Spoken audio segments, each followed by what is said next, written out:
오늘 함께 볼 말씀 마태복음 27장 45절에서 50절까지 말씀입니다. 우리 한 목소리로 같이 읽겠습니다.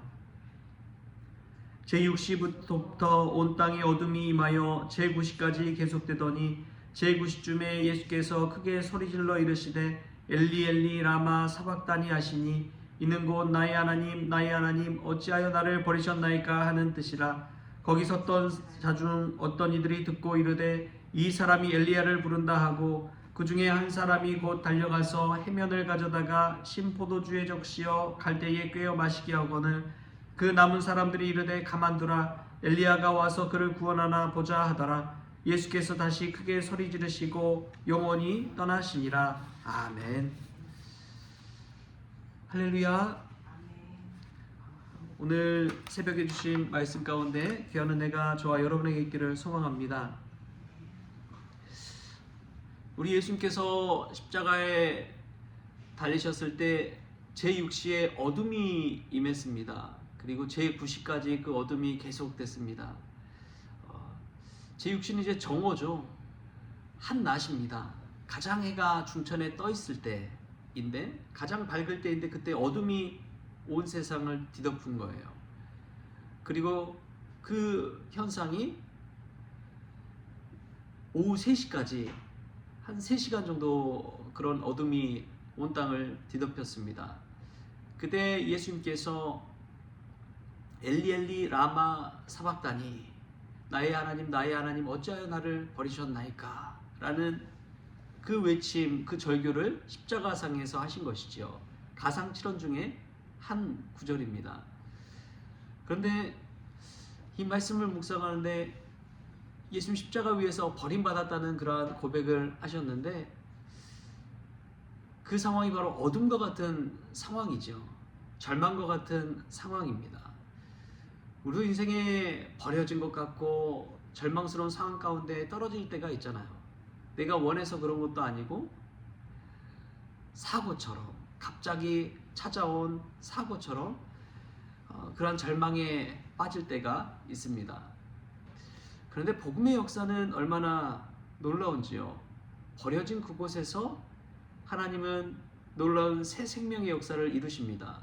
십자가상에서 이 어둠의 3시간, 예수님 죽으신 지 3일 만에 다시 부활하시잖아요. 죽음의 그 3일, 그 시간 동안 버려진 것 같았지만 다시 예수님은 부활하셨고 살아나셨습니다. 제가 종종 이제 교회 마당을 이렇게 낙엽을 쓸고 뭐 청소를 하고 그러는데, 저기 대추나무 밑에 가면은 대추나무 씨앗이 떨어져서 대추나무가 이 자라난 어린 새싹들이 이렇게 피어 올라오는 게 있어요. 이렇게 한두 개가 아니라 여러 개가 이렇게 있는 것을 보게 됩니다. 참 놀라운 것이, 이 대추가 떨어져서 어떻게 보면 대추 열매가 썩어서 씨앗밖에 남지 않았는데, 그 씨앗이 땅에 떨어지니까 버려진 것이 아니라 새 생명이 되어서 자라나는 것이죠. 얼마나 놀라운 일인지 모릅니다. 우리 인생도 저는 마찬가지라고 믿습니다. 버려진 것 같지만, 그냥 쓸모없는 인생 같지만, 하나님은 그 버려진 곳에서 새로운 생명이 움트게 하시고, 또 죽음에 이르렀던 예수님, 버려진 것 같은 예수님 통해서 부활하신 예수님, 다시 살아나신 예수님을 우리에게 보여주고 있습니다.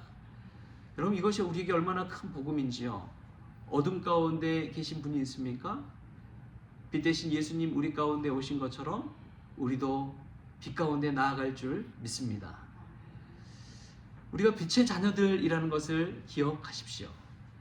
오늘 말씀을 묵상하는데 저는 그 실로암 찬양이 그렇게 생각나더라고요. 이런 가사잖아요. 어두운 밤에, 캄캄한 밤에 새벽을 찾아 떠난다. 종이 울리고 닭이 울어도 내 눈에는 오직 밤이었어. 우리가 처음 만난 그때는 차가운 새벽이었어. 주님 마음속에 여명이 있음을 나는 느낄 수가 있었어. 늘 어둠 속에 살았던 그 맹인이 예수님 만나서 이제 빛을 보게 되고 광명을 찾게 되는 그 고백의 찬양입니다. 우리가 실로암가에 나아간 맹인처럼 어둠의 삶을 살았다면 오늘 이 새벽 예수님 만나서 광명을 찾게 되는 귀한 은혜가 있기를 바랍니다. 예수님 버려주다고 고백했는데 그 예수님 때문에, 그 십자가에 달려 죽으신 예수님 때문에 우리는 새 생명을 얻고 광명을 얻게 된 줄 믿습니다. 또 보면은 예수님의 이 부르짖음은 그동안의 침묵과는 전혀 다릅니다.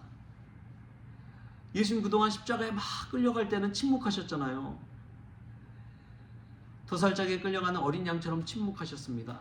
그런데 마지막 예수님은 이 절규를 통해서 나의 하나님, 나의 하나님 부르짖으셨습니다.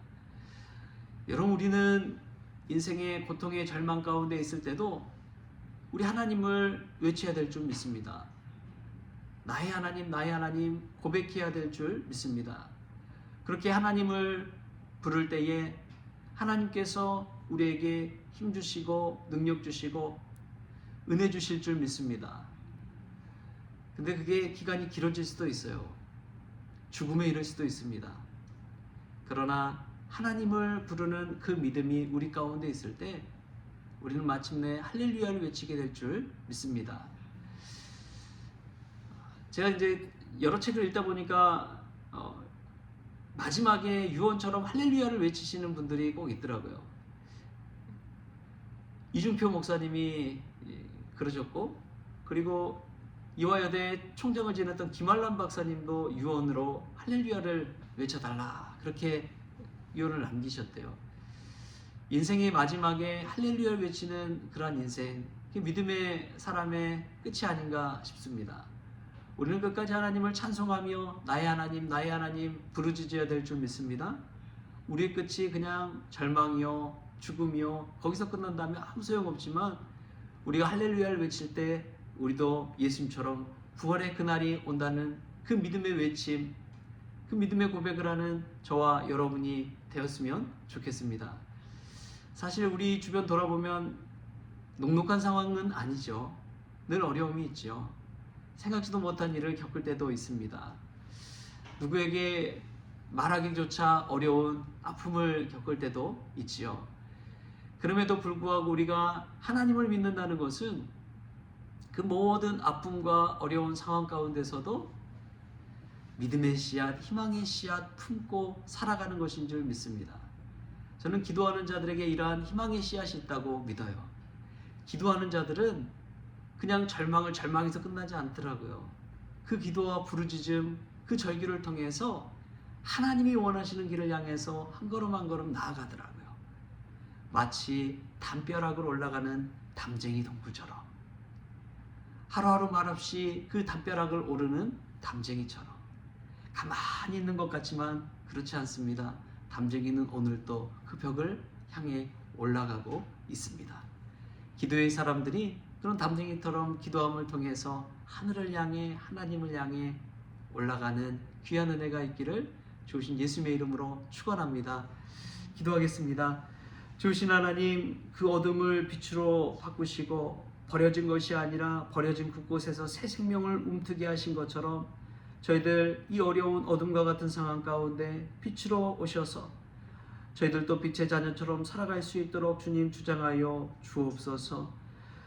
침묵 가운데 끝나는 것이 아니라 예수님 부르짖음으로 말미암아 희망의 기도를 주님 앞에 외치셨던 것처럼 저희들도 기도하는 담쟁이 동굴이 되기를 원합니다.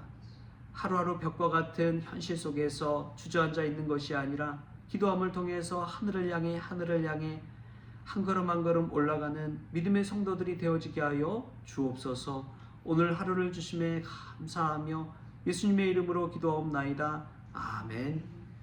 우리 주님이 가르쳐준 기도로 오늘 새벽 기도를 마치겠습니다.